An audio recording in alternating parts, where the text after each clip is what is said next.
In a world that bowed to his name, Ethan Miller was more than a pianist, he was a phenomenon. Concert halls sold out at the mere mention of him. He was the complete package, handsome, devastatingly confident, and a certified genius at the piano. His fingers would fly across the keys with such blinding speed that audiences would literally forget to breathe. Critics dubbed him the master of perfection. Every review was a love letter to his unmatched skill, and every performance ended with a thunderous standing ovation. But beneath the glamour and the roaring applause, Ethan was weighed down by something heavy: his own pride. He'd started as a small-town boy with a simple love for music, but the relentless spotlight of fame had warped him. He no longer played for the love of the instrument. He played to prove he was the best, the undisputed king. He dismissed emotion as a weakness, a flaw in the perfect machine of music. Music is about control, he'd often say in interviews. Emotion is for amateurs. This cold arrogance made him a figure of both fear and respect among his peers. Some admired his discipline, while others kept their distance. But no one, not a single soul, dared to challenge him. And Ethan liked it that way. He thrived on being untouchable. One day, an invitation landed on his desk, a charity music festival in a sleepy countryside town called Willow Creek, all to raise money for the local orphanage. Ethan scoffed at the idea. Charity wasn't his style, but his manager, ever the pragmatist, insisted. "It's good for your image, Ethan. Shows people you have a heart." Ethan let out a sharp laugh. "A heart? That's rich, but fine, I'll do it." When his luxury car rolled into Willow Creek, it was like driving into a forgotten postcard. Quaint houses lined cobblestone streets, and people actually smiled at strangers. Ethan stepped out, his tailored suit looking ridiculously out of place on the dusty road. Whispers followed him like a shadow. "That's him. That's Ethan Miller." He offered a curt, regal nod, soaking in the attention. At the town hall, he met the other performers. They were mostly local talents, teachers, students, garage bands, all looking visibly nervous in his presence. A familiar smirk spread across Ethan's face, that satisfying rush of superiority washing over him. And that's when he met Clara Evans. She was the antithesis of the glamorous artists he was used to. She wore a simple dress. Her hair was casually tied back, and her smile was so warm and genuine it almost felt foreign. She wasn't nervous at all, just calm, as if she was exactly where she was meant to be. He noticed she wasn't carrying any sheet music, just a small worn notebook.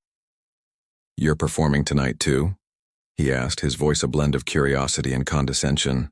"Yes," she replied with that unshakable smile. "Just a small piece. I'm truly honored to play on the same stage as you, Mr. Miller." Ethan chuckled, the sound dripping with arrogance. "I'm sure you'll do fine," he said dismissively. "What do you play?" "I play from the heart," Clara answered softly. He arched a perfectly sculpted eyebrow. "From the heart? How cute." He laughed under his breath and turned away, writing her off as just another amateur with delusions of grandeur. Later, during rehearsals, Ethan's performance was a storm of flawless, thunderous notes. It was precise, powerful, and technically perfect. Even the practice session earned him applause from the small crew setting up. He glanced over at Clara, who was watching from the sidelines with a look of gentle admiration. When it was her turn, she walked to the piano. Ethan, arms crossed, decided to stay and watch this heart player. Clara began to play. It was a soft, simple melody. No flashy runs, no complex chords. It was just real. The notes were pure and full of an emotion so raw it seemed to hang in the air. Even the volunteers stopped what they were doing, captivated. Ethan frowned. Something about her playing unsettled him.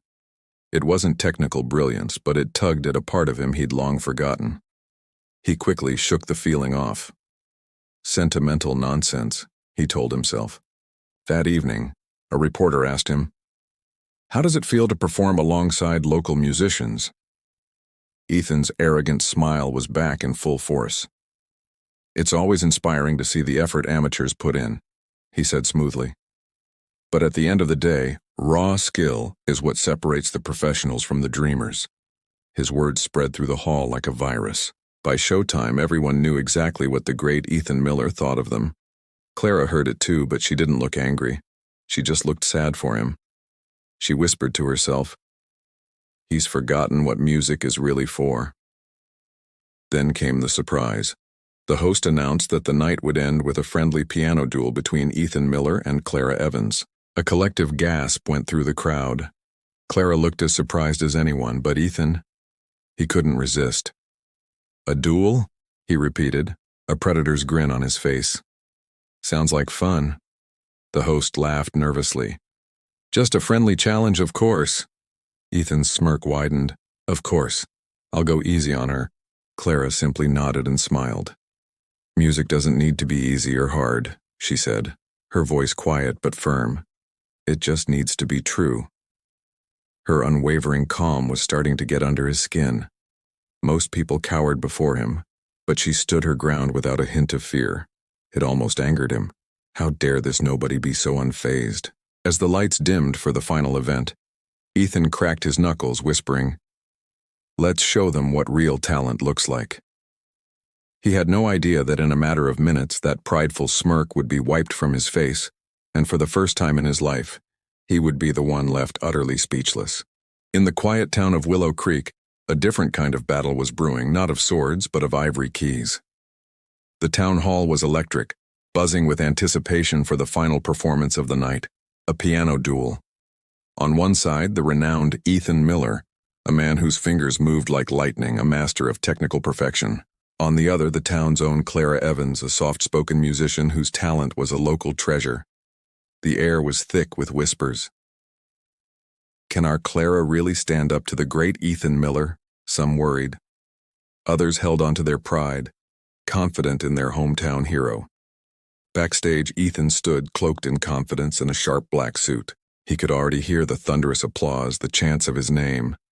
This was just another stage, another victory lap in his flawless career. He was born to win. Nearby, Clara sat peacefully, sipping tea, her simple cream dress a stark contrast to Ethan's sharp attire. She wasn't thinking about winning. She was thinking about her father, the man who taught her that music wasn't a weapon for competition, but a balm for the soul. Her heart was calm, filled not with ambition, but with love. The announcer's voice boomed, "Ladies and gentlemen, the one and only Ethan Miller." The crowd went wild. Ethan strode to the grand piano, a charming, almost arrogant bow to his adoring audience. The lights dimmed. He took a breath, and then a storm erupted from the keys. His performance was a tempest of sound, fast, powerful, and breathtakingly precise. Each note was a testament to his absolute mastery. The audience was mesmerized, caught in the hurricane of his music. He was a force of nature, undeniable and unconquerable. When the final sharp note faded, the hall exploded in applause. Ethan stood, soaking it all in, a smug smile on his face as he turned to his competitor. "Your turn," he challenged, his voice dripping with condescension. Clara walked to the piano, her steps graceful and unhurried. She offered Ethan a sincere smile. "That was beautiful," she said, her calmness a quiet defiance that unsettled him. He expected fear, but all he saw was peace. She sat down, closed her eyes, and let her fingers rest on the keys. An entirely different kind of silence fell over the room. Then she began to play. Her music wasn't a storm. It was a gentle rain. The first notes were like whispers, a melody that spoke of love, loss, and the quiet strength found in between. The energy in the hall transformed. People leaned forward, their hearts captured by the raw, honest emotion flowing from the piano. Her music wasn't just heard, it was felt. Ethan watched from the side, his confident smirk slowly dissolving. This wasn't a performance, it was a confession.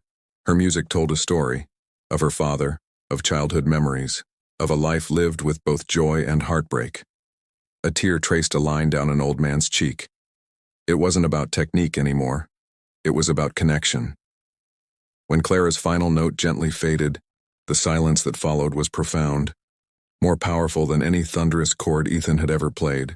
For a few heartbeats, no one moved. Then a single person started clapping, then another, and soon the entire hall was on its feet. The applause was different this time, not wild, but grateful, filled with emotion. Clara bowed humbly, turning to Ethan. "Thank you for letting me share the stage with you," she said softly. For the first time, the great Ethan Miller was speechless. He wasn't thinking about victory or defeat. He was thinking about her music, how something so simple had touched so many souls. Later that night, long after the crowds had gone, Ethan sat alone at the piano. He placed his fingers on the keys but didn't play. In the quiet hall, he felt humbled. He realized that in his chase for perfection, he had forgotten the very heart of music. And as Clara's melody echoed in his memory, he whispered to the empty seats, "She didn't beat me. She reminded me." True artistry isn't always about being the best. Sometimes it's about being the most human. Hey everyone, and welcome back. Last night the concert hall was electric. The applause for Ethan Miller, the piano virtuoso, was deafening. But long after the last fan had gone home, Ethan stayed behind. Under the dim flicker of the fairy lights, he sat at the grand piano, the same one Clara had just played. He didn't touch the keys. For years, these black and white keys were his battlefield, every performance a conquest. But tonight, they just reminded him of her, Clara Evans, the woman whose music wasn't perfect, but it was true. Every note she played carried a story of love, loss, and hope.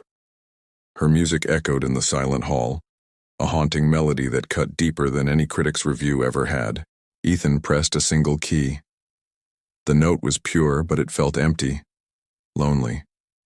He tried to play, to weave a melody, but the harder he tried, the more hollow it sounded. Frustration tightened in his chest. He finally understood he'd lost it, the heart of music. He'd traded emotion for applause, meaning for perfection. In the empty hall, his voice cracked as he whispered to himself, "What have I been doing?" He remembered Clara's words before their duel. Music doesn't need to be easy or hard. It just needs to be true. He realized she wasn't competing. She was sharing. The next morning, instead of leaving town, Ethan found himself at the local church. Sunlight streamed through the stained glass windows, and there was Clara playing softly for herself. He stood at the door just listening. When she noticed him, she smiled. "Good morning, Mr. Miller." He shook his head. "Please call me Ethan." "I didn't sleep," he admitted.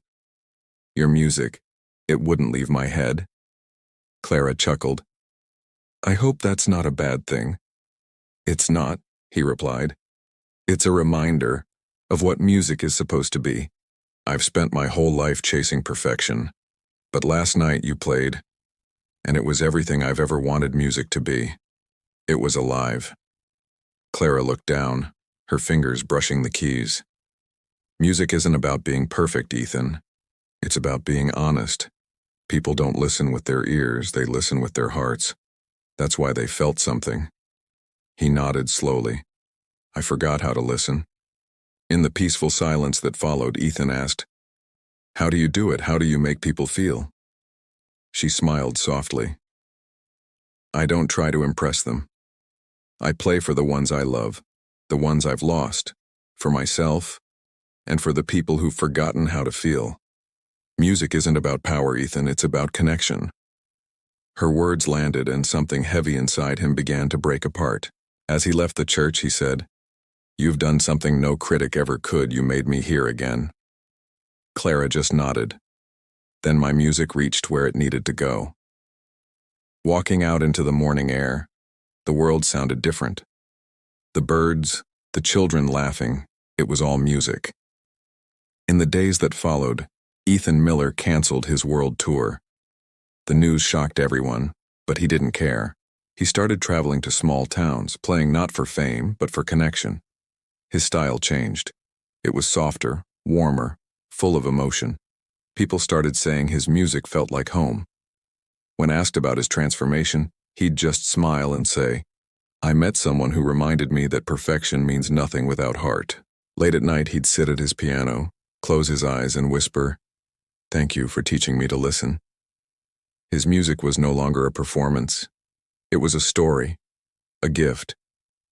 Ethan Miller, the arrogant virtuoso, had finally learned that the soul of music doesn't come from the hands, it comes from the heart.